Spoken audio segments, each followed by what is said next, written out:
तो कैसे हैं आप लोग। आई होप आप सब अच्छे होंगे और मैं आकाश आप सभी का स्वागत करता हूं आपके अपने YouTube channel AKS star classes में। तो बच्चों आज हम इस क्लास में क्या पढ़ने वाले हैं आप लोग थंबनेल में देख चुके हैं।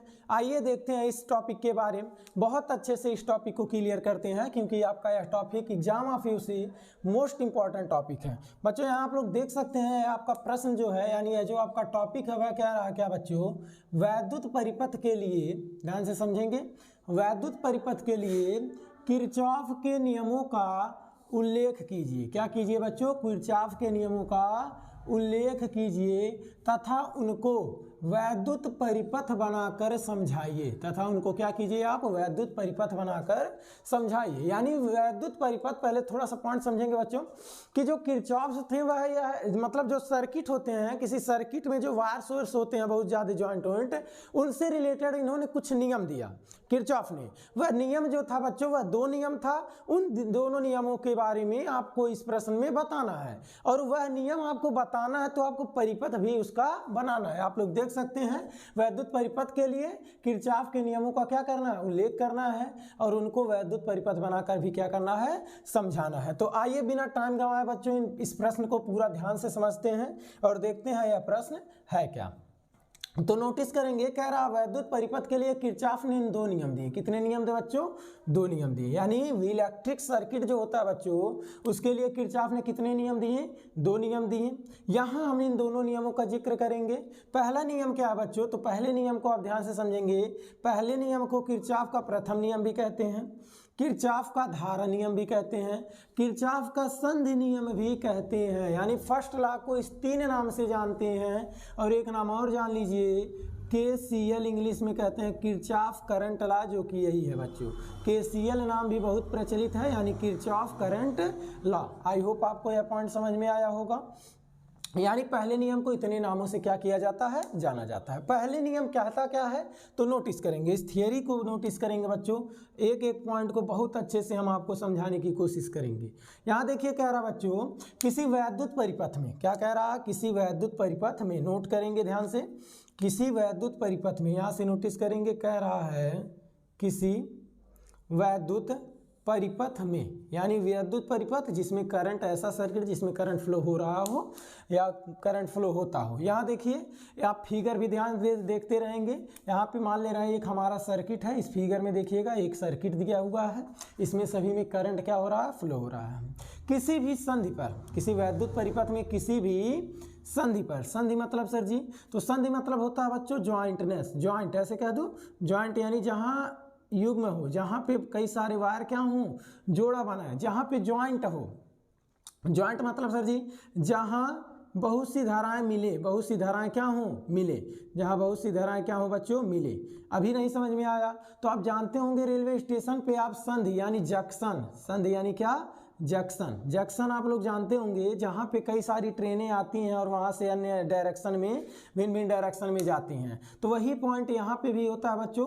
आप संधि का मतलब होता है मेल, जहाँ पे कई सारे पॉइंट्स आके क्या हों, मिले। तो सर जी इस परिपथ में संधि है कहाँ, तो इस परिपथ में संधि है यहाँ पे, क्योंकि यहाँ पे देखिए कई सारे करंट्स आ रहे हैं और यहाँ से कई सारे करंट्स भिन्न भिन्न डायरेक्शन में जा रहे हैं। नोटिस करेंगे किसी वैद्युत परिपथ में किसी भी संधि पर मिलने वाली समस्त धाराओं का, नोटिस करेंगे बच्चों, मिलने वाली समस्त धाराओं का बीजगणितीय, यह वर्ड आपका इंपॉर्टेंट है बच्चों, नोटिस करेंगे।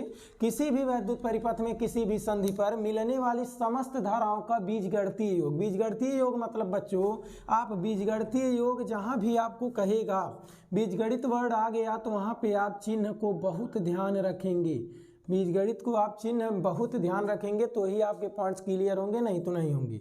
योग क्या होगा, शून्य।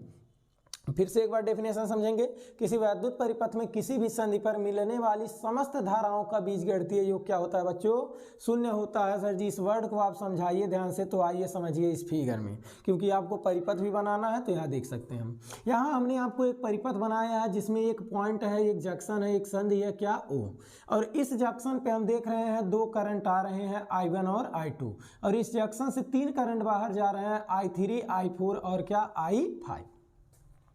अब यहाँ बीजगणितीय योग का मतलब है, मतलब क्या सर जी, कहा है किसी भी संधि पर आने वाली समस्त धाराओं का बीजगणितीय योग शून्य है। इसका मतलब सर जी ऐसे कह दें क्या, I1 + I2 plus I3 plus I4 plus I5 बराबर 0? नहीं बच्चों, ये 100% आपका गलत हो जाएगा। बीजगणितीय योग का मतलब है बच्चों, चिन्ह को ध्यान में रखेंगे। मतलब जो करंट आ रहे हैं, अगर आप उनको पॉजिटिव ले रहे हैं, मतलब सर जी, मतलब यह कहने का कि अगर आप I1 और I2 आ रहे हैं, इनको आप पॉजिटिव ले रहे हैं, तो I3 और I4 और I5 यह सभी जा रहे हैं, तो इनको आपको क्या लेना पड़ेगा? निगेटिव लेना पड़ेगा। क्या लेना पड़ेगा बच्चों? निगेटिव। मतलब बीजगणित का अर्थ यही तात्पर्य यहाँ पे है, किसी पॉइंट पे जो करंट आ रहे हैं अगर आप उसको धनात्मक मान रहे हैं तो जाने वाले को क्या मानिए? ऋणात्मक मानिए। तब यह मतलब यहाँ से निकलेगा क्या? I1 प्लस I2 प्लस, नहीं यहाँ क्या हो जाएंगे? Minus I3 minus I4 minus I5 बराबर 0। क्या आपको यह बात समझ में आया? इसी को बच्चों एक लाइन में हम लिख देते हैं क्या? सिग्मा I बराबर 0। क्या लिख देते हैं बच्चों? सिग्मा I बराबर 0। मतलब सर जी, सिग्मा मतलब बीजगणितीय योग किसका बच्चों? धाराओं का क्या होगा? शून्य होगा। क्लियर है?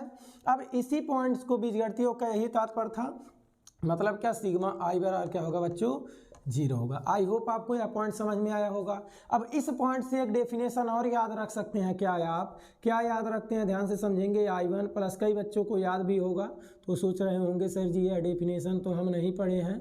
100% यह डेफिनेशन तब आप लोग पढ़े होंगे अगर वह नहीं पढ़े हैं। मतलब क्या सर जी? माइनस से सभी को उधर भेजो तो क्या हो गया? प्लस। तो इससे क्या निष्कर्ष निकलेगा?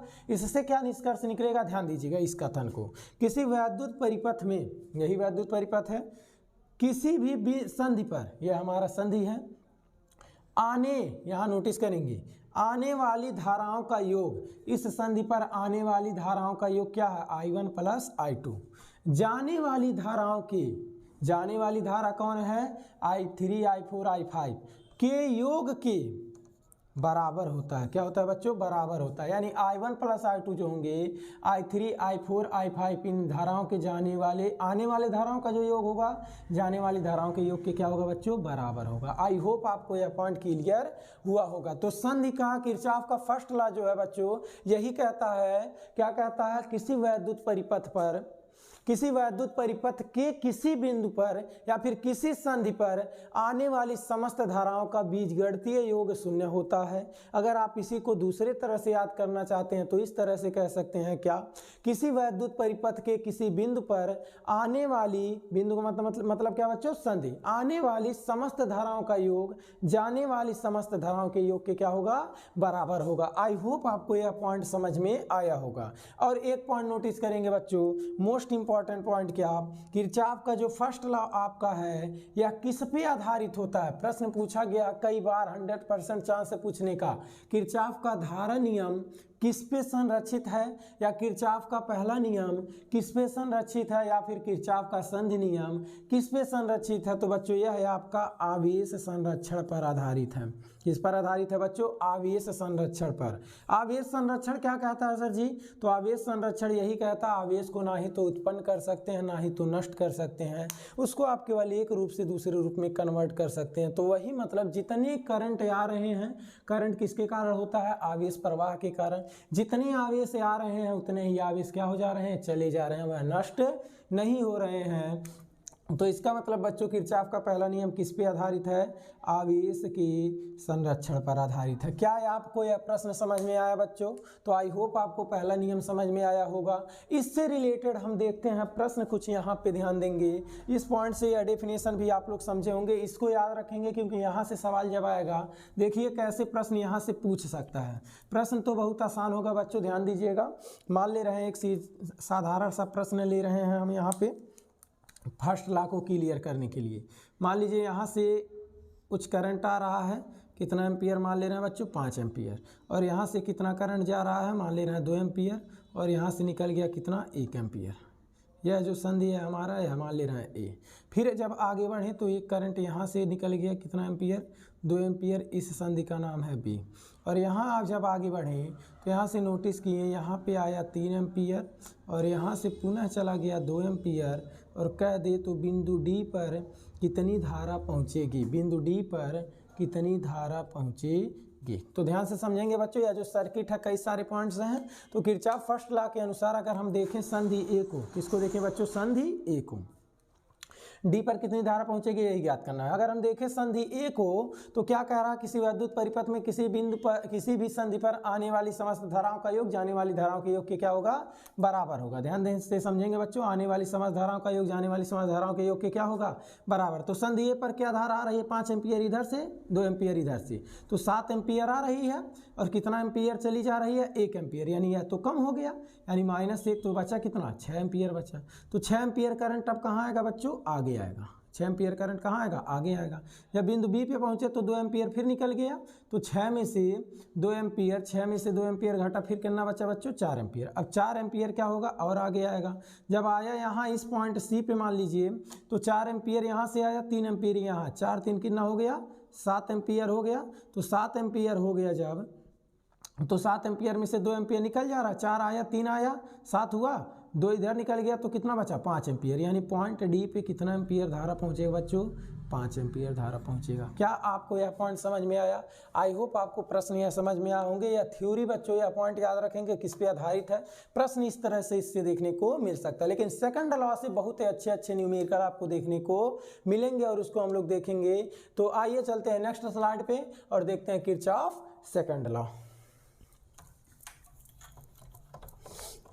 तो बच्चों आ चुके अपने नए स्लाइड पर, और इस स्लाइड में हम लोग किरचॉफ सेकंड लॉ देखने वाले हैं। आइए बच्चों समझते हैं बहुत ध्यान से इस प्रश्न में, इस सेकंड लॉ को, कि यह सेकंड लॉ कहता क्या है। तो बच्चों किरचॉफ का सेकंड जो लॉ है इसको दूसरा नियम कहते हैं, यानी किरचॉफ का द्वितीय नियम, या फिर इसी को कहते हैं किरचॉफ का पास का नियम, या फिर कहते हैं किरचॉफ का वोल्टता का नियम। यानी बच्चों किरचॉफ का जो सेकंड लॉ है उसको इतने नामों से क्या किया जाता है, जाना जाता है, जैसा कि पहले हमने पहले नियम को देखा किस तरह से जाना जाता है।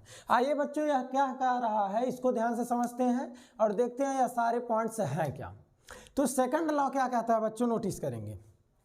सेकंड लॉ कहता है किसी वैद्युत परिपथ के प्रत्येक बंद पास में, किसी वैद्युत परिपथ के प्रत्येक बंद पास के, मतलब सर जी, मतलब यहाँ आप लोग देख सकते हैं एक सर्किट है और यहाँ पे आपको बॉक्स दिख रहा हो, पास यानी बॉक्स दिख रहा होगा। एक बॉक्स आपको यहाँ दिख रहा होगा और एक बॉक्स आपको यहाँ दिख रहा होगा, यानी 2 बॉक्स दिख रहा होगा।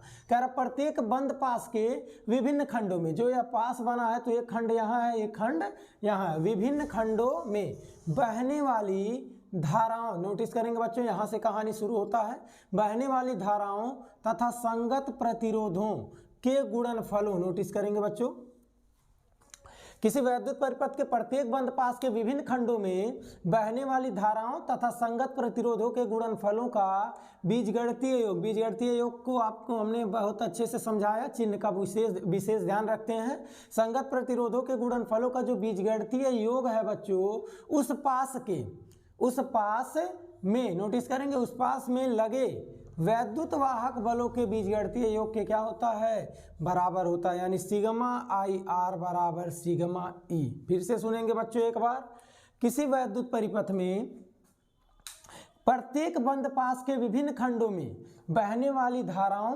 तथा संगत प्रतिरोधों के गुणनफलों का बीजगणितीय योग उस पास में लगे विद्युत वाहक बलों के बीजगणितीय योग के क्या होता है, बराबर होता है।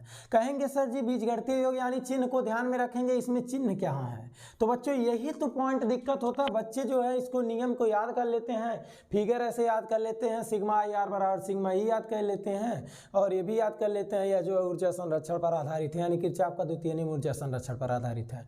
थियरी के लिए याद कर लिए, चलिए ठीक है, कोई दिक्कत नहीं। लेकिन बच्चों यहाँ से अगर न्यूमेरिकल बन गया तो आपको कौन से उस न्यूमेरिकल को सॉल्व करने में काफी ज्यादा डिफिकल्टीज होगी अगर आपको कॉन्सेप्ट पता नहीं है तो, या कॉन्सेप्ट कह क्या रहा है। थियरी के लिए आपने याद किया, लिख दिया, नंबर्स पा जाएंगे, लेकिन अगर न्यूमेरिकल पूछ लिया बच्चों यहाँ से तो काफी दिक्कतें हो सकती हैं। तो इसलिए आप लोग बहुत ध्यान से इस नियम को समझेंगे और सारे कॉन्सेप्ट को ध्यान से नोटिस करेंगे यह नियम क्या कह रहा है। ध्यान दीजिएगा बच्चों, यहाँ पे देखिएगा यह परिपथ हम लिए हैं। इस परिपथ में एक पास है और क्या है, दो पास, जैसा कि थियरी में जिक्र किया गया है किसी वैद्युत परिपथ के प्रत्येक बंद पास के विभिन्न खंडों में। तो विभिन्न खंड ले लिए। अब यहाँ से कहानी शुरू होता है। बहने वाली धाराओं मतलब सर जी ध्यान देंगे बच्चों, यहाँ पे दो पास आपको दिख रहा होगा, या पहला पास और यह दूसरा पास। अब पहले पास में देखिए आप, यहाँ पे धारा जा रहा है क्या I1 और ये भी जा रहा है क्या I2। तो यहाँ पे नोटिस करेंगे बच्चों, जब हम पास में देखेंगे खंड है कुछ, तो हम खंड में चलेंगे। हम क्या करेंगे, चलेंगे। सर जी कैसे चलेंगे, नोटिस करिएगा। सबसे पहले आप चलना प्रारंभ करेंगे धारा की दिशा में। कहाँ शुरू करेंगे बच्चों, धारा की दिशा में। तो धारा ऐसे जा रही है, तो इस तरह से आप चलना क्या करेंगे, प्रारंभ करेंगे। नोटिस करेंगे इस तरह से आप चलेंगे और इस तरह से वापस आ जाएंगे। इस तरह से क्या करेंगे, चलेंगे और इस तरह से वापस क्या हो जाएंगे, आ जाएंगे। इस तरह से चलेंगे, इस तरह से पूरा राउंड क्या कर लेंगे, घूम लेंगे। समझ पा रहे होंगे, ऐसे चलेंगे, ऐसे पूरा राउंड क्या कर लेंगे, घूम लेंगे। जब आप चलना प्रारंभ करेंगे तो कह रहा बहने वाली धाराओं तथा संगत प्रतिरोधों के गुणनफल। तो बहने वाली धारा और संगत प्रतिरोध देखेंगे कैसे, आइए इस तीर को और अच्छे से समझाते हैं। जब बच्चों आप चलना प्रारंभ कर रहे हैं इस तरह से जब चलना प्रारंभ कर रहे हैं, तो इस समय देखिए धारा क्या है, I1 और इसके साथ प्रतिरोध कौन लगा है, R1। तो इनका गुणनफल, अब नोट का पॉइंट आप समझेंगे, बिना नोट के पॉइंट को समझे आप कॉन्सेप्ट नहीं हल कर पाएंगे। समझ लीजिए आप न्यूमेरिकल ही हल कर रहे हैं। अगर यह कॉन्सेप्ट समझ लिए, न्यूमेरिकल आप चुटकियों में हल कर सकते हैं। कैसे, वो अभी आपको हम बताते हैं, पहले इस पॉइंट को समझेंगे। कह रहा धारा की दिशा में चलने पर धारा तथा संगत प्रतिरोध का गुणनफल क्या होता है बच्चों, धनात्मक होता है। यानी IR, धारा और प्रतिरोध का जो गुणनफल होगा वह कैसा होगा, धनात्मक लेते हैं। जबकि विपरीत दिशा में चलेंगे तो कैसा लेंगे बच्चों, ऋणात्मक। तो यहाँ तो हम तो धारा की दिशा में जा रहे हैं। जब धारा की दिशा में जा रहे हैं तो धारा और प्रतिरोध का गुणनफल क्या होगा, धनात्मक होगा। तो यहाँ कहेंगे बच्चों पहले पास के लिए, किसके लिए, पहले पास के लिए। इसी तरह से न्यूमेरिकल भी सेम सॉल्व होगा बच्चों, ध्यान से समझेंगे। जब पहले पास के लिए बात की है, तो धारा की दिशा में जा रहे हैं, धारा और प्रतिरोध का गुणनफल क्या होगा, धनात्मक। तो हो जाएगा I1 × R1, किसमें बच्चों, प्लस में। फिर जब ऐसे जाएंगे तो ऐसे नीचे आएंगे, फिर ऐसे राउंड करके जाएंगे। तो नीचे यहाँ तो कोई धारा I1 आ रहा है लेकिन कोई प्रतिरोध नहीं है। लेकिन जब इसमें आएंगे बच्चों, यहाँ नोटिस करेंगे ऐसे आए, फिर यहाँ जब आएंगे तो यहाँ देख सकते हैं इसमें धारा तो यही I1 मान लीजिए आएगा, लेकिन इसमें तो कोई प्रतिरोध नहीं है, तो इसलिए यहाँ पे प्रतिरोध नहीं है, यहाँ ध्यान नहीं रखेंगे। फिर यहाँ जब आएंगे बच्चों, तो अब देखिए इधर जा रहे हैं, ऐसे ही जाएंगे हम। जब ऐसे जाएंगे बच्चों तो आप लोग देख सकते हैं, जब हम इधर जा रहे हैं तो प्रतिरोध, धारा इधर आ रही है, हम जा रहे हैं इधर, धारा इधर। तो इस कंडीशन में क्या लिखे हैं, जबकि विपरीत चलने पर, यानी धारा की दिशा में चल रहे हैं तो IR धनात्मक, लेकिन धारा के विपरीत जब चलेंगे बच्चों तो यह ऋणात्मक होगा। कौन, I और R का गुणनफल। तो यह धारा इधर, हम जा रहे हैं इधर, तो इस कंडीशन में इस धारा और इस प्रतिरोध, या कहेंगे सर जी यहाँ धारा प्रतिरोध नहीं, अरे आगे देखो जी I2 यहाँ है ना, इधर जा रहे हैं, धारा इधर आ रहा है, तो I2 और R2 का गुणनफल क्या होगा, ऋणात्मक होगा। यानी यहाँ पे होगा बच्चों माइनस I2 और R2। तो यह हो गया आपका बीजगणितीय योग। जैसे वहाँ पे I1 आ रहा था तो प्लस, I2 जा रहा था तो माइनस, तो यहाँ पे बीजगणितीय योग इसको जैसे संधि है, यहाँ आप देख सकते हैं I1 और R2 मान ले रहे हैं, I1 I2 और I3 क्या हो रही है, जा रही है। तो आने वाले को प्लस और जाने वाले को माइनस। तो यह हो गया कौन सा योग, बीजगणितीय योग। तो वही क्या हो गया बच्चों, जो जब धारा की दिशा में जा रहे हैं तो धारा और संगत प्रतिरोध का गुणनफल धनात्मक, जब विपरीत जा रहे हैं तो क्या होता है, ऋणात्मक। तो यह हो गया धाराओं का बीजगणितीय योग। यह पॉइंट समझ में आया। अब नोटिस करेंगे यहाँ आगे फिर क्या कह रहा हूँ, उस पास में लगने वाले विद्युत वाहक बलों के बीजगणितीय योग के बराबर होता है। इस पास में विद्युत वाहक बल 1 2 2 ठू आप देख सकते हैं। तो इसका कैसे विद्युत वाहक बल का बीजगणितीय योग समझे, इसका कैसे चिन्ह समझे, तो नोटिस करेंगे सेकंड पॉइंट। जब बच्चों सेल में हम ऋण प्लेट से कहाँ जाएंगे, धन प्लेट की ओर। सर जी ऋण धन होते कौन है, तो छोटका जो होता है बच्चों वह ऋण होता है, बड़का जो होता है वह धन होता है। ऐसे समझ लीजिए, जो छोटका है धन ऋण और जो बड़का है वो धन है। अब ध्यान देंगे, जब सेल में ऋण से कहाँ जाएंगे, धन। जब बच्चों हम इधर से ऐसे आ रहे हैं तो ऐसे ही तो आएंगे, तो ऋण से कहाँ जा रहे हैं, धन की ओर। तो विद्युत वाहक बल किसमें होगा, धनात्मक होगा। बराबर कहेंगे E1 जो होगा वह प्लस में होगा। और जब सेल के बच्चों प्लस से माइनस की ओर जाएंगे तो E किस में होगा, माइनस में। जब ऐसे जा रहे हैं तो प्लस से कहाँ जा रहे हैं, माइनस की ओर। ऐसे आए, ऐसे ऐसे जाएंगे तो प्लस से कहाँ जा रहे हैं, माइनस की ओर। तो E किस में होगा बच्चों, माइनस में, यानी माइनस कह देंगे क्या, E2। इसको मान लीजिए इक्वेशन फर्स्ट। क्या आपको यह पॉइंट समझ में आया, 100% समझ में आया होगा बच्चों। पूरा कॉन्सेप्ट बहुत ध्यान से समझेंगे। तो इस तरह से हम कॉन्सेप्ट को अप्लाई करेंगे न्यूमेरिकल में। अगर कॉन्सेप्ट अप्लाई नहीं कर पाएंगे तो न्यूमेरिकल सॉल्व नहीं कर पाएंगे, थियरी भले ही आप क्यों ना याद कर लिए हो। तो अब तो हमने पहले पास के लिए बात कर लिया, अब देखेंगे सेकंड पास के लिए। जब सेकंड पास में आएंगे बच्चों, यानी दूसरे पास के लिए, दूसरे पास के लिए, तो जब दूसरे पास के लिए आएंगे बच्चों, यहाँ आप लोग देख सकते हैं, तो इसमें भी हम चलना प्रारंभ करेंगे इस तरह से, इस तरह से चलेंगे, इस तरह से आएंगे, इस तरह से जाएंगे।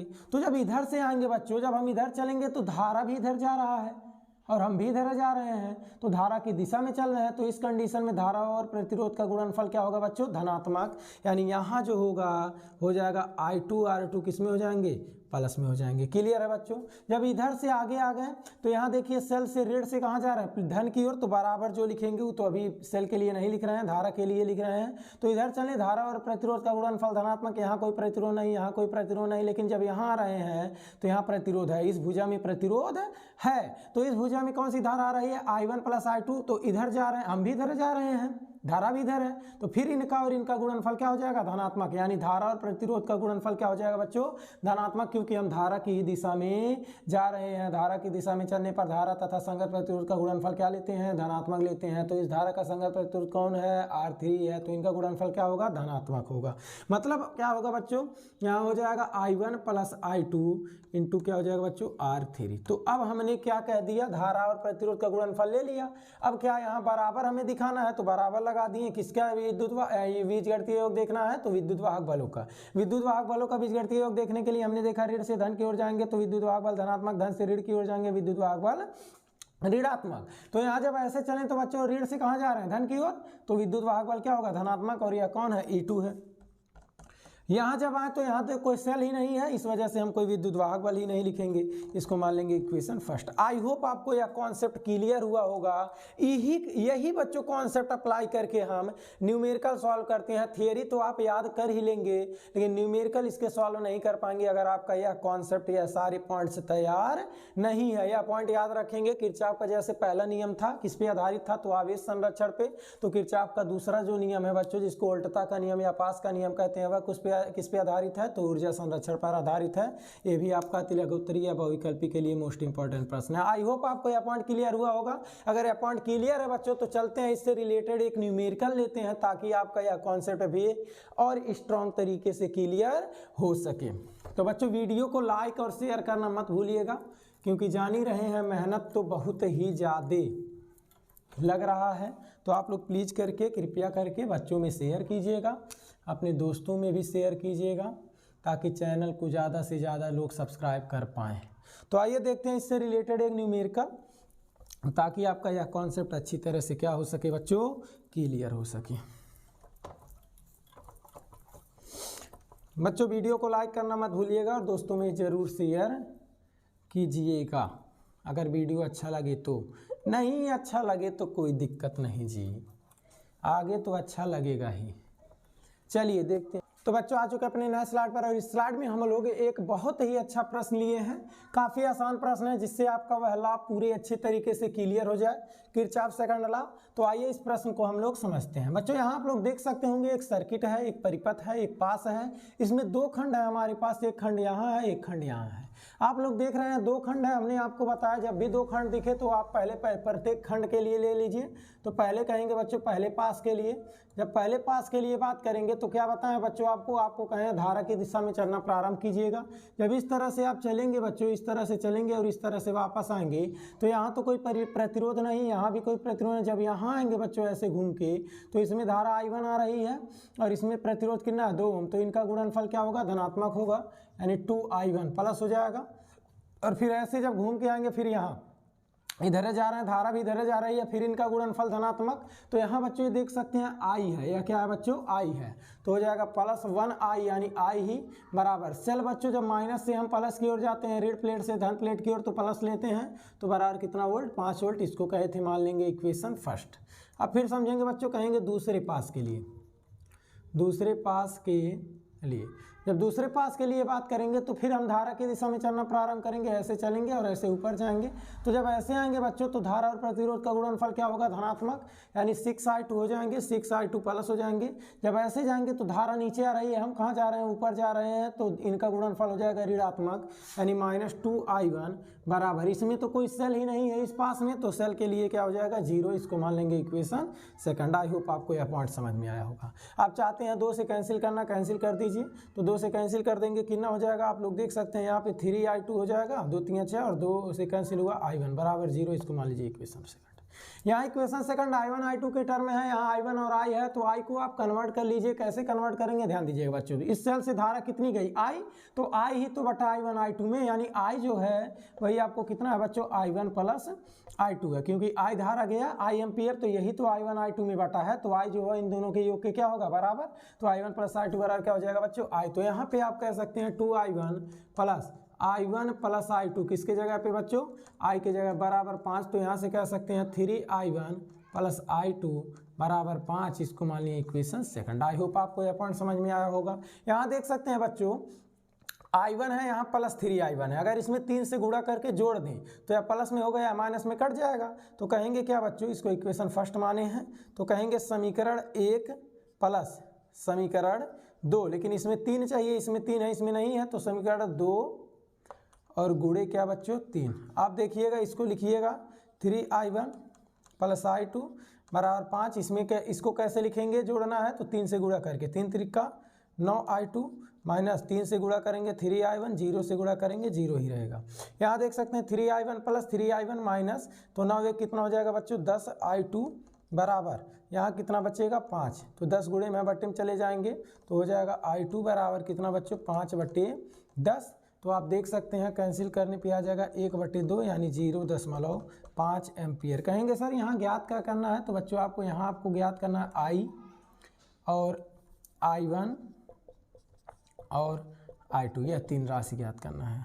तो I2 हो गया कितना बच्चों 0.5 एम्पियर, तो यहाँ से जब I धारा गई तो I2 हो गया 0.5 एम्पियर, तो I कितना होगा सर जी, हाँ I कितना होगा ये भी जरूरी है, तो नोटिस करेंगे 0.5 एम्पियर हो गया, तो यहाँ देखिएगा 0.5 एम्पियर क्या है, आप इक्वेशन फर्स्ट में रख दीजिए चाहे सेकंड में, तो आपको यहाँ से क्या मिल जाएगा I1 मिल जाएगा, तो किस में रख दें, यहाँ देखिएगा I2 यहाँ है तो इसी में रख दीजिए, इसी में रखेंगे I1 मिल जाएगा। तो जब I2 रखेंगे यहाँ देखिएगा कितना 0.5, जब समीकरण 1 में रखेंगे, यहाँ समीकरण 1 में नहीं समीकरण 2 में, तो आपको मिलेगा क्या, ध्यान से समझेंगे बच्चों, तो 0.3 गुणे समीकरण 2 में रख दिए हैं, ठीक है ना, 3 गुणे 0.5 प्लस क्या है माइनस है, माइनस I1 बराबर क्या है 0 है, तो यहाँ 3 × 5 = 15 यानी 1.5 माइनस I1 बराबर क्या हो जाएगा 0, माइनस उधर जाएगा प्लस, तो I1 बराबर हो जाएगा 1.5 एम्पियर। क्लियर है बच्चों, तो I1 उधर गया प्लस हो गया, तो I1 बराबर 1.5 एम्पियर, तो कह सकते हैं I1 बराबर 1.5 एम्पियर। तो I1 हो गया 1.5, I2 हो गया 0.5, I पूछा था तो हमने आपको बताया I क्या है, I1 प्लस I2 है, तो यहाँ से हो जाएगा 0. यहाँ I1 का मान कितना है 1.5 प्लस कितना है 0.5, तो कितना एम्पियर हो जाएगा 2 एम्पियर। आई होप आपको यह प्रश्न समझ में आया होगा। तो इस तरह से बच्चों अगर कोई सर्किट देगा तो आप किरचॉफ का द्वितीय नियम लगा के उस सर्किट को आसानी से सॉल्व करके उसमें धारा का मान, प्रतिरोध का मान या फिर विद्युत वाहक बल का मान ज्ञात कर सकते हैं। बच्चों आज के लिए इतना ही, आप मिलते हैं नेक्स्ट वीडियो में जिसमें हम लोग इकाई 3 शुरू करने वाले हैं।